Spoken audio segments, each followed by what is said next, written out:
mais uma entrevista aqui no programa Educação, direto do Encontro Mineiro. As entrevistas estão acontecendo em tempo real para você que está nos assistindo.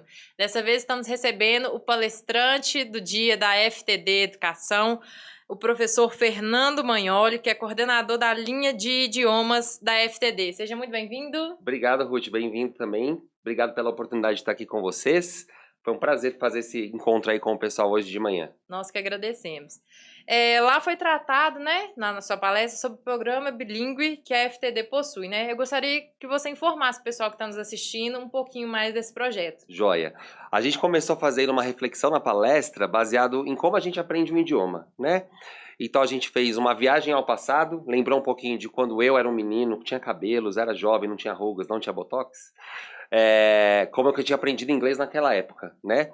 E pensar nos dias de hoje, como essas crianças são tão diferentes, que é o mesmo formato de aprendizado de língua que foi aplicado para mim, não funciona, né? Então a gente fez esse paralelo para entender como o inglês hoje em dia vai ser ensinado dentro das escolas, quais são os pré-requisitos, como esses profissionais devem ser treinados, como essas aulas devem acontecer, como as metodologias devem ser trabalhadas, culminando na nossa solução, que é o Stand for Evolution, que é um programa que já trabalha desse formato, ajudando as crianças a se tornarem bilíngues dentro dos anos escolares aí. O programa chama Stand for Evolution, né? Exatamente. Vocês têm parceria com a faculdade, com a Universidade de Stanford? Não, é Stand for Evolution, é um programa de uma marca nossa, é a nossa marca sim, internacional, entendi. tá? Então é um programa bem bacana. A gente tem parcerias com várias organizações internacionais, né, que trazem experiências bem interessantes para as crianças dentro do programa.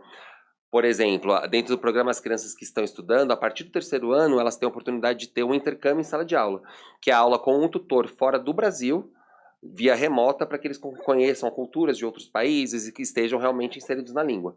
Inclusive, outro dia a gente teve uma aula de 4º ano que as crianças estavam trabalhando com um professor de Israel, falando sobre comidas. E aí o professor começou a compartilhar quais eram os hábitos alimentares deles lá no Israel.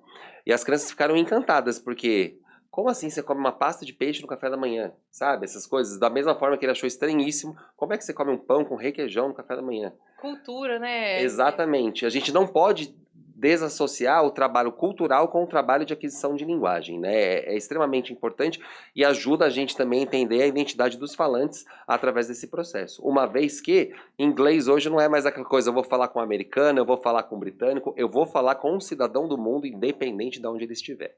Não, e hoje, por causa das redes sociais, mídias sociais, né? Querendo ou não, a gente tem que ter a habilidade de conversar com o mundo inteiro, né? Principalmente pelas oportunidades que estão ofertadas no mercado de trabalho, né? Exatamente. Eu acho que, em especial quando a gente fala dentro do programa dentro da escola, diferente de quando a gente era mais jovem, você é mais nova que eu, mas eu já sou um pouquinho mais velhinho, já tenho um pouquinho mais de bagagem aí. Eu sempre ouvi dos meus pais que você precisa aprender inglês para ter um bom emprego.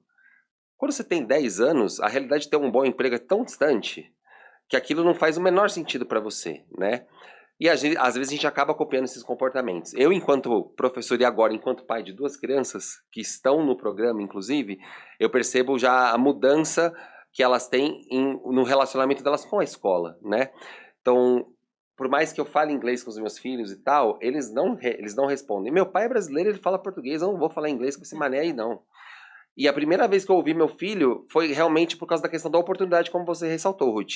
Tava jogando videogame, aquele jogo Fortnite com fone, entrou um gringo na sala, um moleque saiu falando, eu até parei, emocionei, gravei, registrei, botei no YouTube, fiz aquele merchan. E foi quando eu realmente percebi que eles só vão se comunicar e se demonstrar com o idioma numa oportunidade relevante para eles. E no caso era o quê? Socializar com uma pessoa através de algo lúdico. Então, assim, é até um apelo que eu falo para as famílias, né? O processo vai existir e nem sempre a gente vai ver o resultado concreto quando a gente pedir que eles evidenciem essa resposta. Mas eu garanto para vocês que o processo está acontecendo e quando você menos perceber, você vai ter evidências concretas de que isso acontece. Tanto que as crianças jogam em inglês, veem YouTube em inglês, veem filme em inglês, consomem muito mais o idioma do que todos nós já consumimos um dia, porque a gente não tinha nem acesso nem as ferramentas para fazer isso, né? Então aquela coisa, vamos devagar aí para deixar os meninos terem segurança nesse processo. Eu, particularmente, estou fazendo inglês até hoje. tenho dificuldade, mas estou na batalha até hoje. Eu percebo que as crianças de hoje em dia, elas têm uma facilidade muito maior. Sim.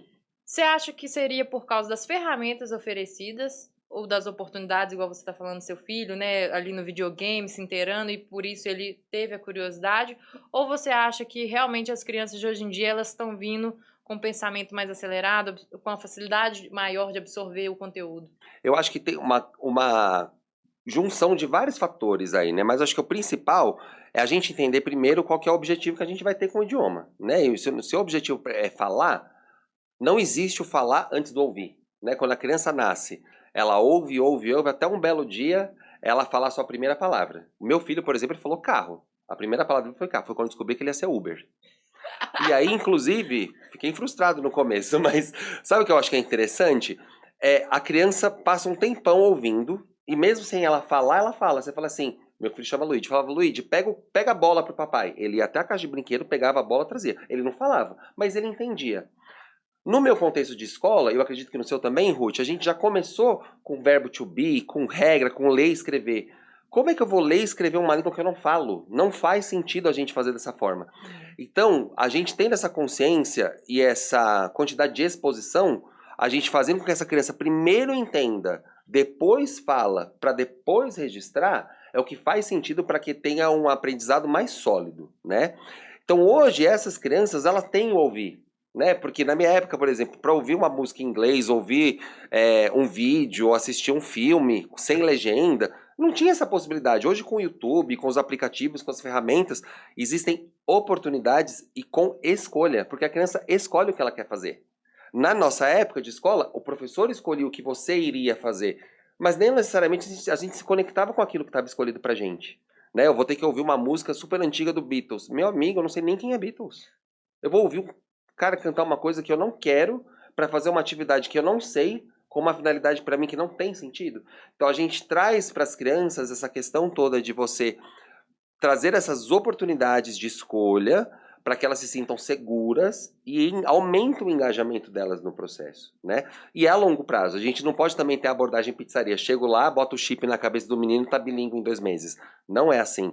Porque as crianças demoram para aprender. É um processo que nunca acaba. Nós mesmos estamos nesse processo. Até 2, 3 anos atrás, vocês falavam distanciamento social, álcool em gel, Covid, coronavírus, pandemia. São palavras que apareceram do nada e ficaram aí no nosso repertório. A cada dia que passa, a gente ganha, né? O importante é que a gente tem que só ter certeza que a gente aprendeu essas palavras como? Falando, ouvindo, interagindo com elas.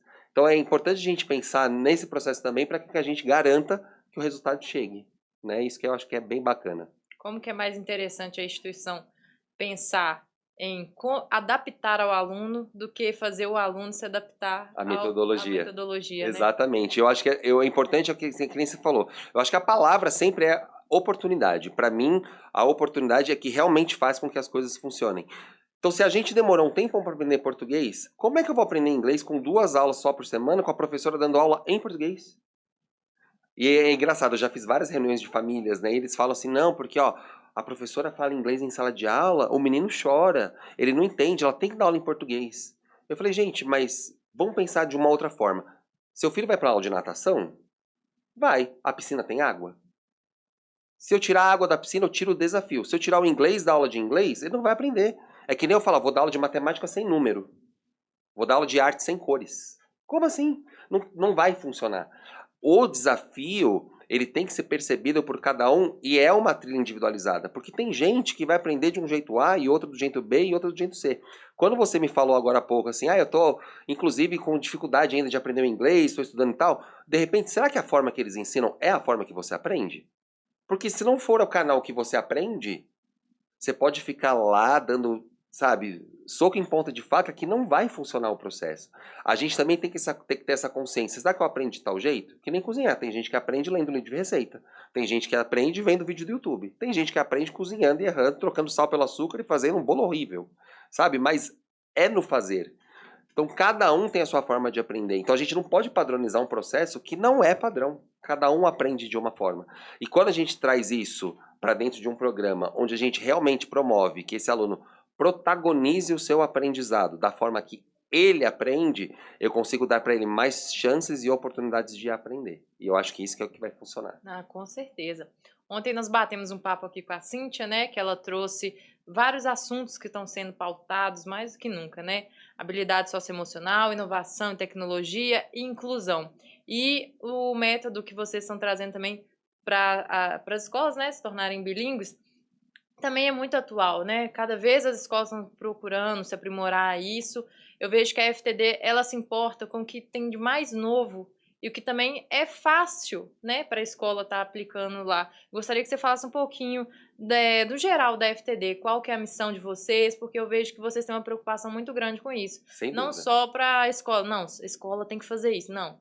Vamos ver se isso é importante mesmo para a escola, vamos ver se isso vai agregar. Com certeza. A FCD Educação é um conglomerado, né, com várias linhas de negócio, que, como você bem ressaltou, a gente trabalha com linhas de materiais didáticos gerais, com a linha de bilíngue, socioemocional, educação de finanças, empreendedorismo, socioemocional, enfim.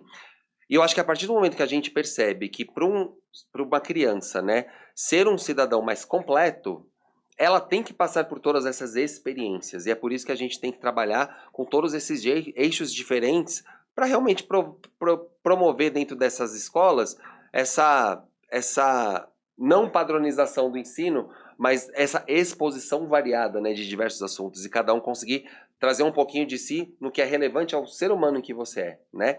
E a nossa missão é transformar as vidas através da educação, mas não só a vida das crianças, a vida desses professores, a vida desses diretores, a vida dessas famílias, para que eles sintam essa segurança e essa parceria, né? Eu acho que isso é muito importante. A gente tem que estar perto dessas famílias, a gente tem que estar perto desses professores, desses gestores, para que eles sintam de novo essa certeza de que a educação é a única forma que a gente consegue realmente transformar o mundo. Não tem outra forma. Não existe uma receita mágica. Não existe o sucesso sem trabalho. A gente tem que trabalhar e tem que trabalhar na escola, que é onde é a base de tudo. E formar esses cidadãos aí para o mundo mais conscientes, mais empáticos e, acima de tudo, mais flexíveis. Com certeza. Fernando, muito obrigada pela sua participação, não Imagina. só aqui, mas no nosso evento. Eu tenho certeza que o pessoal foi muito enriquecido com a sua palestra lá dentro. Parabéns pelo trabalho, parabéns à FTD Educação. E gostaria que você falasse onde o pessoal encontra mais sobre o projeto, né? As escolas que queiram aplicar. Claro, vocês podem entrar em contato com qualquer representante da FTD Educação que atenda a vocês. Vocês podem entrar no nosso site, que é o www.stanford.com.br, ou procurar sobre o programa Bilíngue Evolution na internet. E lá, com certeza, vocês vão ter um canal direto comigo ou com alguém da minha equipe para auxiliá-los nesse processo de implantação dentro da sua escola. Tá joia? É isso, gente. A gente vai ficando por aqui. Esse foi o Fernando da FTD, mais um grande palestrante do Encontro Mineiro de Educação. Fiquem ligados, daqui a pouco tem mais para vocês.